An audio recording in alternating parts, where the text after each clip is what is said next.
여러분 안녕하십니까? 뉴스타트 3부 시작합니다. 첫 번째 소식입니다. 김건희 특검이 수사기한 종료를 앞두고 윤석열 전 대통령을 처음으로 불러 조사했습니다. 특검은 김건희 씨 금품 수수 등을 알았는지 추궁했지만 윤 전 대통령은 모든 혐의를 부인한 것으로 전해졌습니다. 김주영 기자입니다. 법무부 교정본부 차량이 서울 종로구 김건희 특검 사무실 건물로 들어섭니다. 내란 특검뿐 아니라 배우자 의혹 특검에서도 조사받게 된 윤석열 전 대통령을 태운 호송차입니다. 지난 7월 김건희 특검이 수사에 착수한 뒤 윤 전 대통령을 구치소에서 불러낸 건 처음입니다. 그동안 윤 전 대통령은 여러 차례 소환 통보에 응하지 않고 특검의 강제 구인도 거부했습니다. 첫 대면 조사를 위해 특검은 정치자금법 위반과 뇌물 혐의 등 6가지 의혹을 풀 질문지 160여 쪽을 준비했습니다. 김건희 씨가 명태균 씨에게 2억 7천만 원어치 여론조사 결과를 공짜로 제공받은 혐의와 김상민 전 부장검사로부터 이우환 화백 그림을 전달받은 혐의가 대표적입니다. 서희건설 측 또 이배용 전 국가교육위원장에게 금품을 수수한 혐의 등도 포함됐습니다. 특검은 명태균 씨 관련 의혹을 필두로 김건희 씨가 금품을 받고 매간매직을 했다는 의혹 등에 윤 전 대통령이 관여했는지 차례로 추궁했습니다. 6시간 이어진 조사에서 윤 전 대통령은 거부권을 행사하지 않고 대부분 자기 입장을 피력한 거로 전해졌습니다. 다만 김건희 씨의 금품 수수 사실을 알지 못했다거나 인사청탁 자체가 없었다며 혐의를 부인한 것으로 알려졌습니다. 김건희 여사 귀금속 수수 사실은 인지하고 있으셨는지? 전혀 인지하지 못했습니다. 김건희 특검팀의 수사기간이 오는 28일에 마무리되는 만큼 윤 전 대통령 소환 조사는 이번이 처음이자 마지막이 될 것으로 보입니다. YTN 김주영입니다.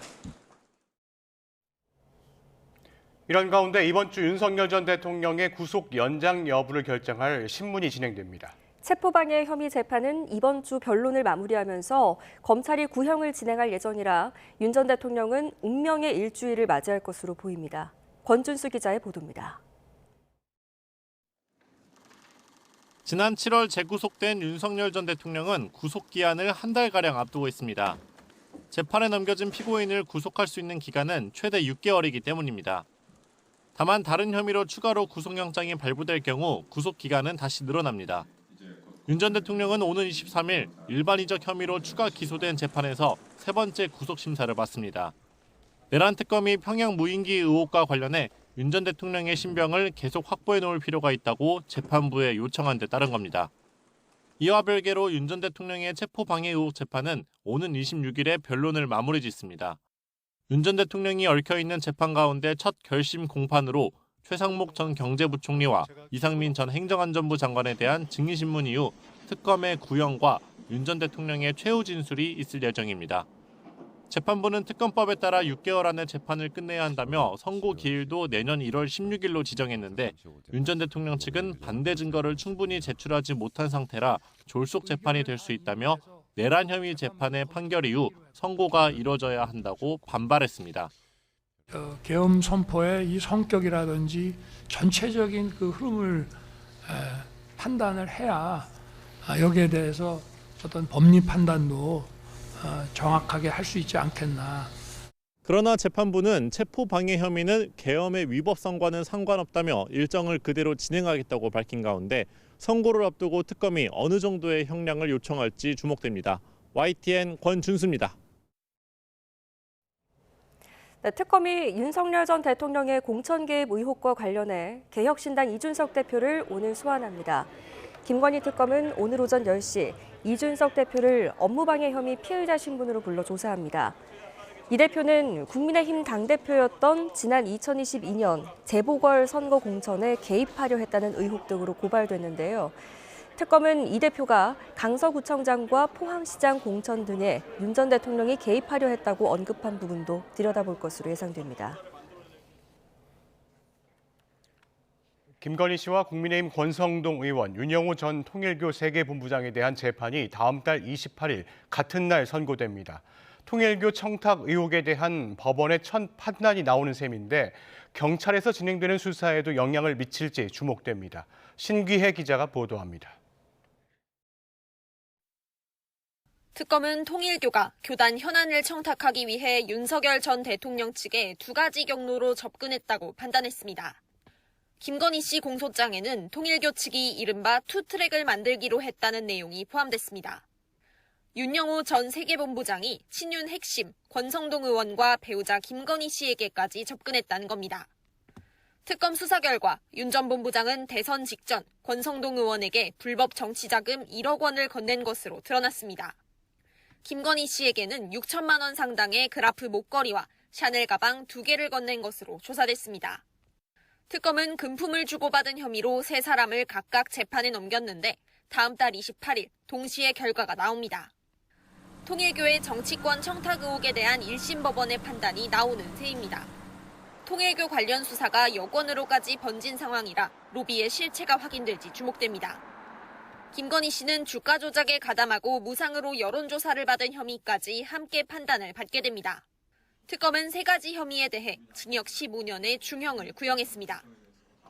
김건희 특검의 주요 사건 가운데 하나였던 데다 검찰의 수사가 지지부진했던 만큼 법원 판단에 이목이 쏠릴 수밖에 없습니다. YTN 신기입니다. 통일교 의혹을 수사하는 경찰이 더불어민주당 전재수 의원을 전격 소환한 데 이어 압수물과 진술 분석에 주력하고 있습니다.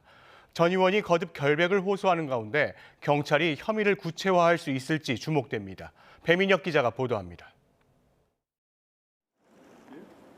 통일교 천정궁 등 10곳을 전방위 압수수색한 경찰은 불과 나흘 만에 민주당 전재수 의원을 소환했습니다. 14시간 넘는 마라톤 조사에도 전 의원은 혐의를 재차 부인했습니다. 통일교로부터 그 어떠한 금품 수수 없었다라는 말씀을 다시 한번 분명하게 강력하게 드리도록 하겠습니다. 관련 진술과 물증을 종합하는 혐의 다지 이후 소환이 이루어지는 관례에 비춰 이례적인 속도전입니다. 통일교 측이 한일 해저터널 추진 등 청탁 대가로 현금 2천만 원과 불가리 명품 시계를 전 의원에게 줬다고 경찰이 지목한 시점은 2018년. 정치자금법 위반을 적용할 경우 공소시효가 7년으로 제대로 들여다볼 겨를 없이 사건이 끝날 수 있어서입니다. 이 때문에 경찰은 주말 동안 추가 소환 없이 전 의원 진술 내용과 압수물을 분석하는 데 주력하고 있습니다. 전 의원이 혐의를 강하게 부인하고 있어 새로운 정황을 확보하면 추가 소환 가능성도 배제할 수 없습니다. 여기에 직무 관련성을 입증해 3천만 원 이상 뇌물죄를 적용하면 시효가 넉넉히 늘어나는 만큼 경찰은 의혹을 뒷받침할 결정적 증거 보완에 집중할 거로 보입니다. 이를 위해 회계분석 요원 2명을 이미 충원했고 오는 22일부턴 수사 인력 5명을 추가 합류시킬 예정입니다. 경찰은 전 의원과 함께 통일교 금품 수수 의혹을 받는 임종성, 김교환 전 의원도 채비를 마치는 대로 순차 소환할 방침입니다. YTN 배민혁입니다. 내란전담 재판부 설치법 본회의 상정이 임박하면서 여야 대치 전선은 더 가팔라지는 모습입니다. 더불어민주당은 연내 처리 방침을 재확인했는데 국민의힘은 개혁신당과 함께 통일교 특검으로 반격을 예고하고 있습니다. 박정현 기자가 보도합니다. 민주당은 본회의 상정을 앞둔 내란전담 재판부 설치법을 직위헌 방지법으로 규정했습니다. 신속한 내란 종신 명령을 무시하고 늑장 재판으로 신뢰를 바닥까지 추락시키더니 대법원이 이제와 예규 하나로 국민 불신을 해결하려 든다며 사법부를 재차 정조준했습니다. 면피용에 불과한 것 아닙니까? 사법부가 해야 할 일은 분명합니다. 국회가 내란전담 재판부 설치법을 통과시키면 그 법에 따라 규정을 정비하고 즉각 시행하면 됩니다. 국민의힘을 향해서도 더는 내란전담 재판부 설치법을 반대할 명분이 없다며 재판 지연 최대 수혜자는 윤석열과 국민의힘이 아니냐고 쏘아붙였습니다. 조국 혁신당도 대법원이 뒤늦게 예규를 들고 나온 건 사법개혁을 막으려는 마지막 몸부림에 지나지 않는다면서 민주당에 힘을 실었습니다.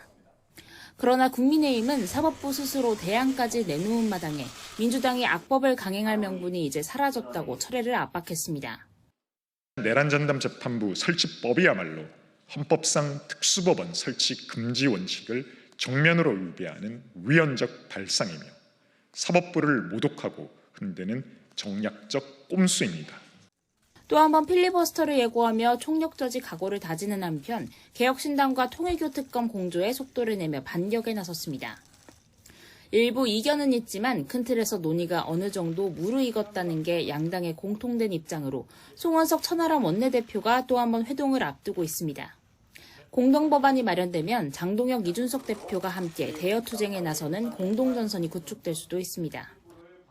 민주당은 통일교 특검 주장은 정치 공세다, 경찰 수사부터 지켜봐야 한다는 입장을 재확인했지만 특검 도입 찬성 여론이 점점 커지는 건 부담스러운 지점입니다. 국민의힘과 개혁신당이 합의에 이르러 통일교 특검법을 발의한다고 해도 민주당이 수용하지 않으면 결국 본회의 문턱을 넘긴 쉽지 않습니다. 다만 연말까지 돌고 도는 쳇바퀴 대치 속 야권 공조가 여론을 움직이는 대여 압박 카드가 될 수 있는 건 분명해 보입니다. YTN 박정현입니다. 대규모 개인정보 유출 사태가 터진 국내 전자상거래 시장 1위 업체 쿠팡을 상대로 미국에서 주주 집단 소송이 제기됐습니다. 미 캘리포니아 북부 연방법원에 따르면 쿠팡 모 회사인 쿠팡 ENC의 주주인 조셉 베리는 쿠팡 법인과 김범석 의장 등을 상대로 증권 집단 소송을 제기했습니다. 집단 소송을 대리하는 로런스 로젠 변호사는 소장에서 한국 역사상 최대 규모의 개인정보 유출 사고로 평가된다며 쿠팡이 허위 또는 오해를 유발하는 공표를 했거나 관련 공시를 하지 않아 투자자들이 손해를 입었다고 주장했습니다. 네, 쿠팡의 또 다른 이야기 짚어보겠습니다. 코로나19가 한참이던 2020년 쿠팡 물류센터에서 집단 감염이 발생해 방역 수칙에 대한 지적이 이어졌었는데요.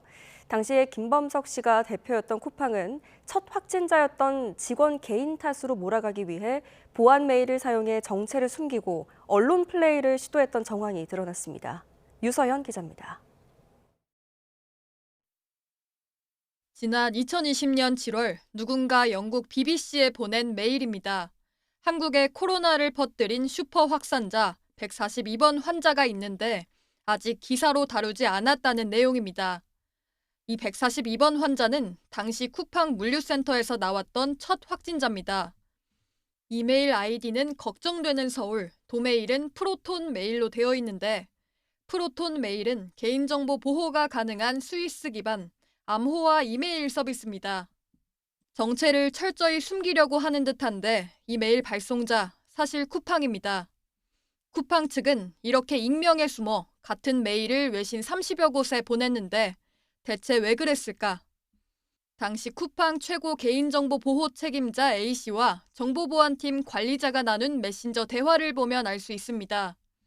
A씨는 김범석 대표와 다른 직원 B씨의 생각은 영어권 언론 매체에 쿠팡 정보를 실어 한국 언론에 인용되도록 하는 것이라며 한국어로 인용 보도되면 한국 이용자들이 이를 확산하고 환자를 공격할 거로 B씨는 믿고 있다고 적었습니다. 쿠팡 부천 물류센터에서 142번 환자가 나온 뒤 집단 감염으로 이어지자 쿠팡을 향한 비판이 이어지던 상황에서 코로나19 확산의 책임을 이른바 언론 플레이를 통해 직원 개인에게 떠넘기려 한 것으로 의심되는 대목입니다. 그 과정에서 행여나 자신들 정체가 알려질까 추적이 불가한 보안 메일까지 동원한 건데 정작 3,370만 명의 고객 개인정보 관리는 소홀했다는 지적이 나옵니다. 이 같은 의혹에 대해 쿠팡 측은 해임된 전 임원이 불만을 가지고 왜곡된 주장을 하고 있다고 반박했습니다. YTN 유서연입니다. 무안국제공항 여객기 참사 1주기가 돌아오면서 전국에서 추모 행사가 열립니다. 서울에선 시민 추모대회가 열렸고요. 유가족들은 전국을 돌며 다른 참사 희생자들을 위로하고 있습니다. 이광현 기자입니다. 진실을 규명하라! 파란색 우비를 입은 참가자들이 진실을 밝히라는 내용이 담긴 피켓과 1,229가 선명하게 쓰인 깃발을 들고 있습니다. 무안공항 여객기 참사 1주기를 맞아 서울 종로 보신각에서 유가족과 시민들이 참석한 가운데 추모 대회가 열렸습니다. 속도보다는 진실, 책임 당사자는 조사 주체가 될 수 없다. 유가족은 민원인이 아니라 당사자다. 정보는 통제의 대상이 아니라 공개의 대상이다. 함께 기억해 주시고 질문해 주시고 목소리를 내주실 때 변화의 가능성은 열립니다. 매년 새로운 참사는 발생하고 유가족들의 숫자는 늘어만 갑니다. 유가족들은 이른바 진실버스를 타고 다른 참사 피해자들과의 사회적 연대를 호소하는 일정도 이어가고 있습니다. 세월호와 오송 지하차도 참사 현장 등 전국을 돌며 국가의 부재라는 공통된 경험을 확인하는 과정입니다. 국민 누구나 참여할 수 있는 추모 행사도 연말까지 이어집니다. 공항과 KTX역마다 디지털 분향소가 운영되고 사고 현장을 직접 둘러보며 추모할 수 있는 순례길 프로그램과 희생자의 이름을 기억하기 위한 음악회도 각각 진행됩니다. 착륙 중인 여객기가 콘크리트 둔덕과 충돌해 179명이 희생된 최악의 항공사고.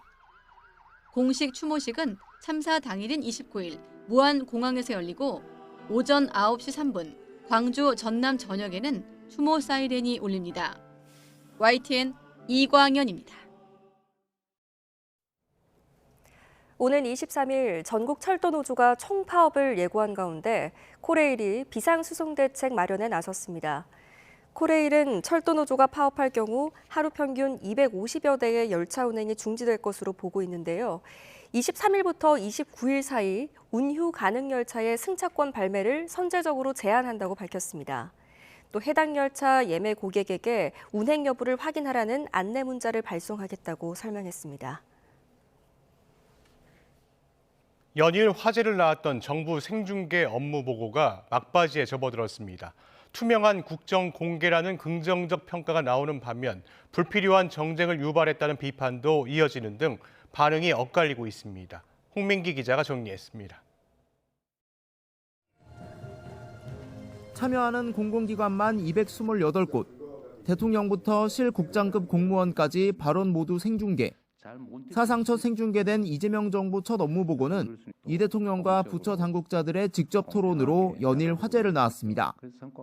이 대통령은 대기업 범죄의 형벌보다 경제적 제재 부과, 주가 조작 엄단 등 새 정부의 국정 운영 기조를 수차례 강조했고 이번에 무슨 팡인가 거기 그런데도 막 어기잖아요. 그 사람도 처벌 전혀 두렵지 않을 겁니다.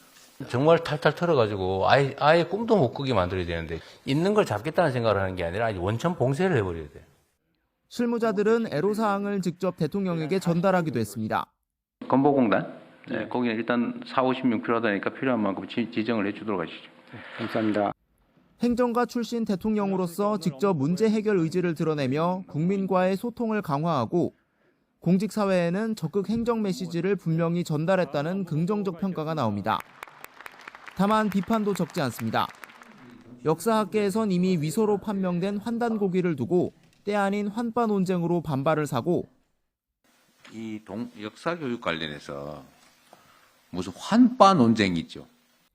인천국제공항 사장관은 이른바 책갈피 달러 논쟁을 벌여 불필요한 정쟁을 유발했다는 지적도 나왔습니다. 저희가 보안 검색하는 것은 유해 물질을 주로 검색을 하고 있습니다. 칼이라든지. 외환 불법 반출에 대해서 어떻게 하고 있냐 이거 묻잖아요. 참 말이 기십니다. 가능하냐 안 하냐 묻는데. 여기에 지역적 사안까지 직접 관여하는 만기 칠남식 지시가 공직사회를 경직시킬 수 있다는 우려와 보여주기식 보고에 그쳤다는 목소리도 있습니다.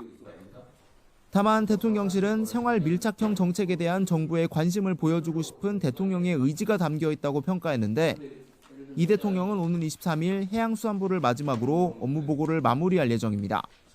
YTN 홍민기입니다.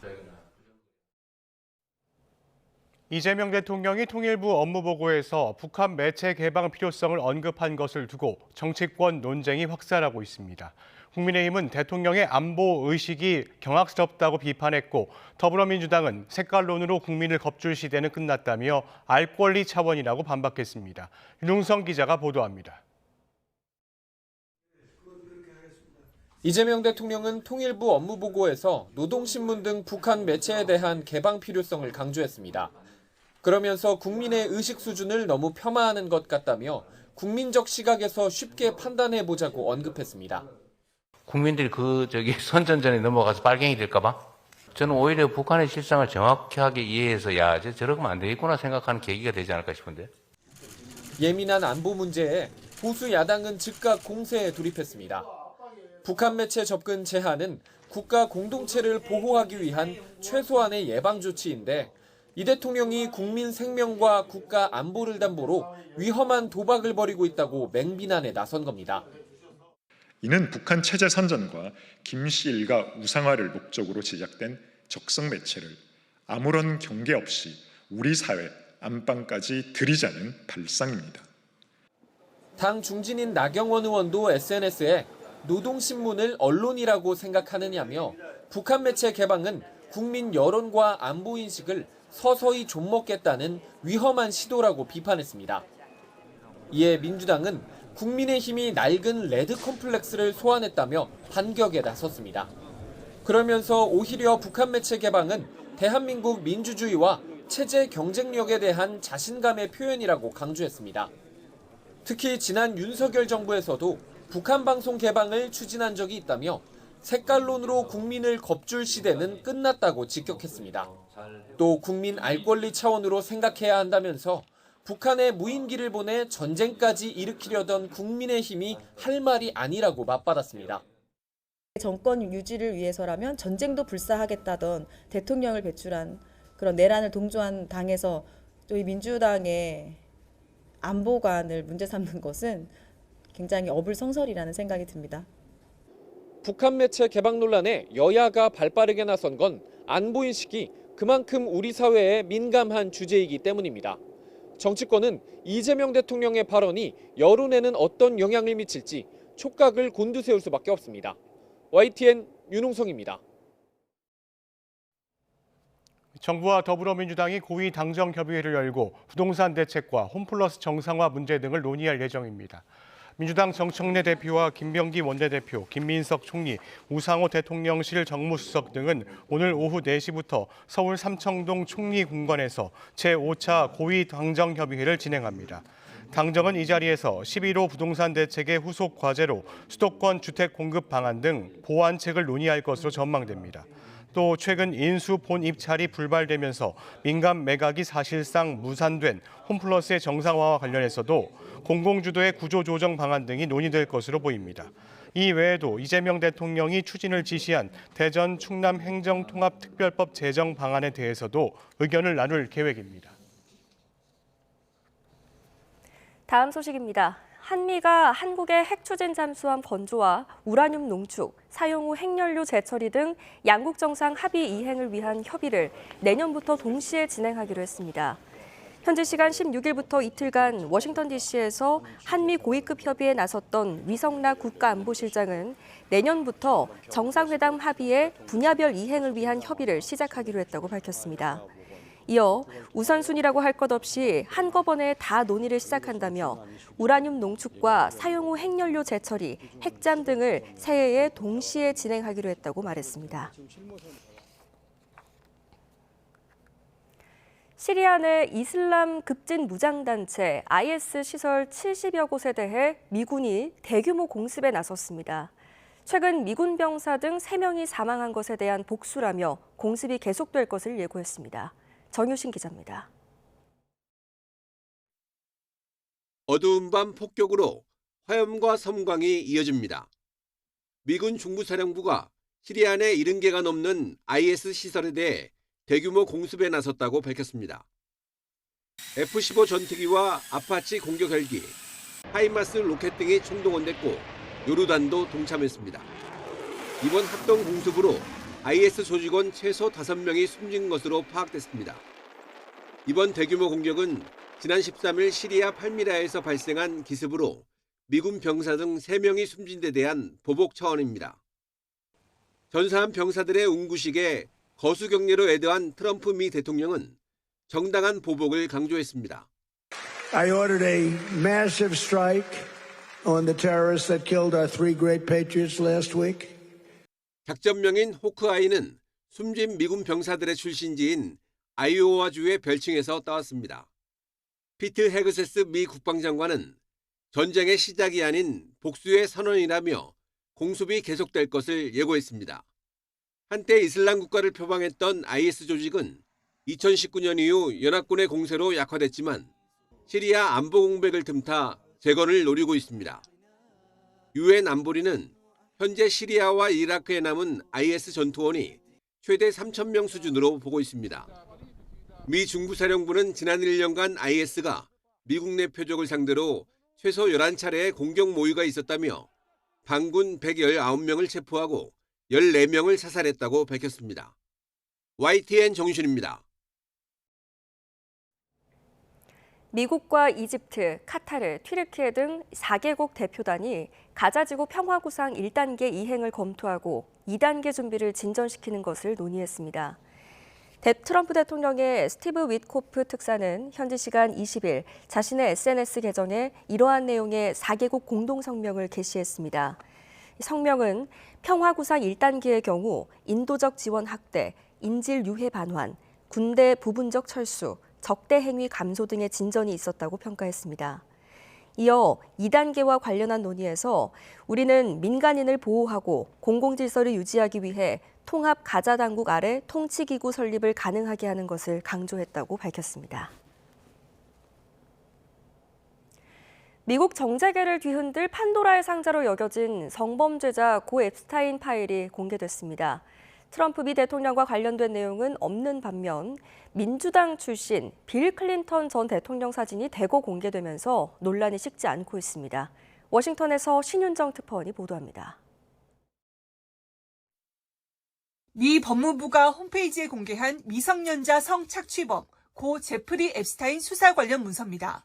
지난달 미 연방의회에서 만장일치 수준으로 통과시킨 앱스타인 파일 투명성법에 따른 조치로 앱스타인 사망 6년 만에 공개됐습니다. 가장 눈에 띄는 건 민주당 출신 빌 클린턴 전 대통령의 모습입니다. 앱스타인의 과거 연인이자 공범과 수영을 하거나 여성과 욕조에 함께 들어가 있는 모습 등인데 미 법무부는 얼굴을 가린 이 여성이 앱스타인 성범죄 피해자라고 밝혔습니다. 반면 앱스타인과 오랜 친분이 있었던 도널드 트럼프 미국 대통령과 관련된 사진이나 문서는 거의 없었습니다. 문서 공개를 강하게 요구해왔던 피해자들은 실망감과 함께 분노를 표했습니다. 자료 전체가 아닌 일부만 공개됐고 그마저도 납득할 만한 이유 없이 심각하게 편집돼 유력 인사 보호를 위해 진실이 은폐되고 있다는 겁니다. Release all of it. There's so much more behind this than what people know. 클린턴 전 대통령 측은 법무부가 트럼프에 몰리는 비난 여론을 피하게 하려고 클린턴을 이용한 정치적 술수라고 비난했습니다. 정치권도 여야 할 것 없이 기한 내 전면 공개 원칙을 어겼다며 명백한 법 위반이라고 반발했습니다. So the law requires all unclassified documents related to Epstein to be released. The law is very clear that any redaction has to be justified in writing. They need to do that. 미 법무부는 피해자 보호 과정을 거쳐 앞으로 몇 주 안에 문서가 추가 공개될 것이라고 밝혔습니다. 트럼프 대통령의 가장 큰 정치적 리스크, 판도라의 상자로도 불리던 앱스타인 파일이 반쪽 공개에 그치면서 후폭풍은 더 거세질 전망입니다. 워싱턴에서 YTN 신윤정입니다. 지역 청년들이 취업과 내 집 마련 등의 문제로 고향을 떠나는 이른바 탈지방 현상이 심화하고 있습니다. 이런 청년 유출을 막기 위해서 울산시가 월 임대료가 8만 원 수준인 파격적인 공공임대주택 공급에 나서 결과가 주목됩니다. JCN 울산중앙방송 라경훈 기자가 취재했습니다. 최근 10년 사이 4만 8천여 명의 청년들이 울산을 떠났습니다. 일자리를 구하기 힘든 데다 전세와 월세 비용이 부담돼 내 집 마련이 어려운 점 등이 주요 원인으로 꼽힙니다. 이에 울산시는 청년들의 주거 안정을 위해 모두 1,450억 원을 들여 청년주택 유홈의 공급을 추진하고 있습니다. 지난해 중구 성안동을 시작으로 지난달 5월 남구 신정동에도 청년주택이 문을 열어 모두 74가구가 입주했습니다. 두 곳의 경쟁률은 평균 6대1. 기준 중위소득 150% 이하인 만 19세 이상, 39세 이하 무주택 청년이면 누구나 신청이 가능한데 입주하게 되면 4년 동안 월 최대 15만 원을 지원받고 냉장고와 세탁기 등 생활가전이 모두 갖춰져 있어 인기가 좋습니다. 이에 따라 청년들은 최대 월 8만 원의 임대료로 거주할 수 있어 주거 비용 부담을 크게 덜고 있습니다. 저렴한 가격으로 일단은 주거 시설을 누릴 수 있는 게 가장 기대가 되는 것 같고요. 그뿐만 아니라 공유 시설도 많아서. 최근 울산시가 또 다른 청년희망주택 5곳의 입주자들을 모집했는데 이번에도 높은 경쟁률을 보였습니다.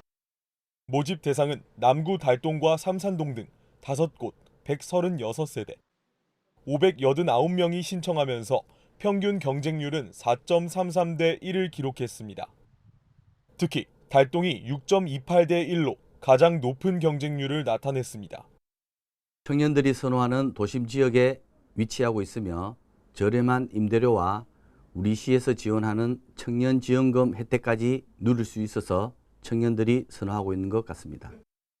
시는 심사를 거쳐 내년 2월 최종 입주자를 발표하고 4월까지 입주를 마무리할 계획입니다. 높은 경쟁률이 보여주듯 여전히 해결해야 할 과제로 남아있는 청년 주거 문제. 시는 앞으로도 청년층의 주거 부담을 덜기 위한 청년주택 공급을 지속할 방침입니다. JCN 뉴스 라경훈입니다.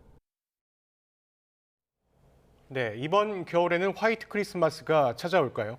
아쉽게도 성탄절 이브 오전에만 비가 예보돼 올해는 가능성이 크지 않습니다. 서울을 기준으로 최근 10년 사이 화이트 크리스마스는 단 2차례뿐이었습니다. 정혜윤 기자입니다. 하얀 눈이 내리는 성탄절, 반짝이는 트리와 음악, 웃음으로 가득한 사람들과 어우러져 큰 기쁨을 선물합니다. 마치 동화 같은 화이트 크리스마스의 행운은 쉽게 찾아오지 않습니다.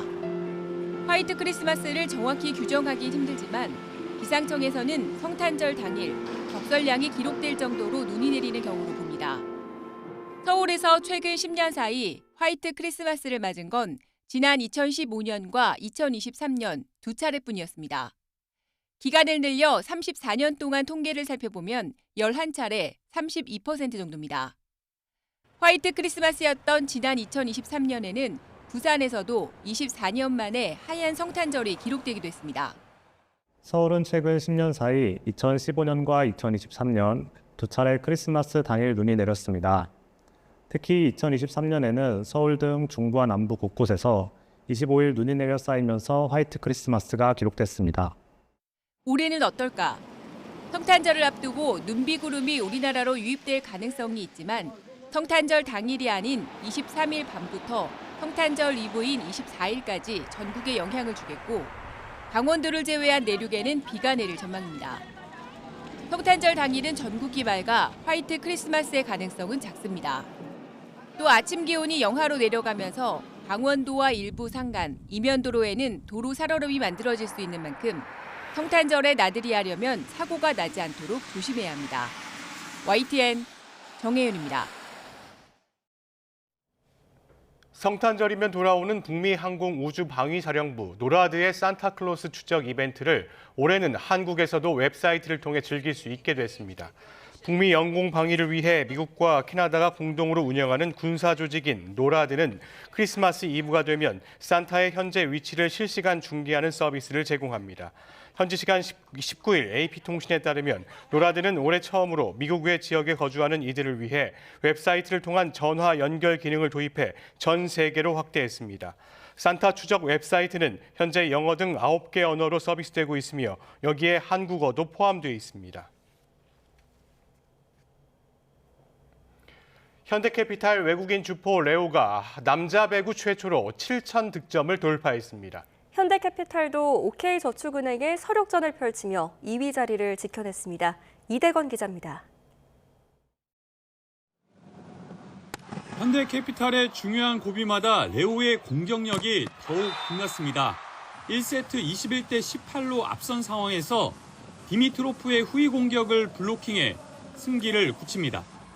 2세트 9대9 상황에선 퀵오픈으로 주도권을 잡기 시작하더니 이후 백어택을 성공하며 점수차를 벌립니다.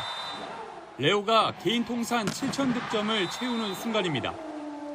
OK저축은행이 안간힘을 쓰며 3세트를 20대 20까지 끌고 갔지만 이때도 레오가 킥오픈과 후위 공격을 연이어 성공해 OK저축은행을 그대로 주저앉혔습니다. 이날 레오는 혼자 19점을 올리며 현대캐피탈의 3대0 완승을 이끌었습니다. V리그에서 8번째 시즌을 맞는 레오는 남자부 최초로 실천 득점 고지도 뚫어냈습니다. 지난 시즌은 박철호 우리카드 코치를 제치고 남자부 통산 득점 1위로 올라섰습니다. Yo creo que también lo que ayudó gran parte pues, fue el comienzo de mi carrera aquí en Corea, ¿no? Ya que estaba en mi mejor momento, creo que 여자부 흥국생명은 전구단 상대 승리를 완성하며 3위로 올라섰습니다. 레베카와 김다은, 이다연의 고른 득점으로 페퍼저축은행을 3대1로 꺾고 2연승을 달렸습니다. 페퍼저축은행 외국인 주코 조이가 자신의 두 번째 트리플 크라운을 달성했지만 팀의 8연패를 막지 못했습니다. YTN 이다운입니다.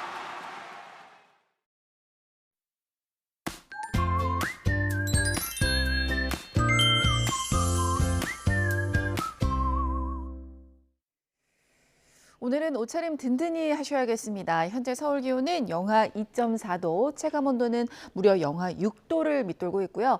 낮 기온도 2도에 머물면서 어제보다 9도가량이나 낮아져서 춥겠습니다. 오늘 전국적으로 바람이 매우 강하게 불겠고 특히 목포와 제주도 대부분에는 강풍주의보가 또 전 해상에는 풍랑특보가 내려져 있습니다. 항해하거나 조업하는 선박들은 유의해 주시길 바랍니다. 오늘 하늘은 맑겠지만 어제 내린 비가 얼어서 곳곳이 빙판인 곳이 많을 것으로 보입니다. 현재 기온 살펴보겠습니다. 현재 청주가 영하 0.3도, 대전이 영하 1.7도고요. 낮 기온은 어제보다 많게는 10도가량이나 낮아집니다. 서울이 2도, 대전 5도, 전주도 5도에 머물 것으로 보입니다. 이번 주 화요일과 수요일에는 전국적으로 비나 눈이 오겠고요. 성탄절에는 맑고 큰 추위 없을 전망입니다. 날씨였습니다. 이상으로 뉴스타트 3부 마치겠습니다. 네, 계속해서 뉴스와이드가 방송됩니다. 시청해주신 여러분 고맙습니다.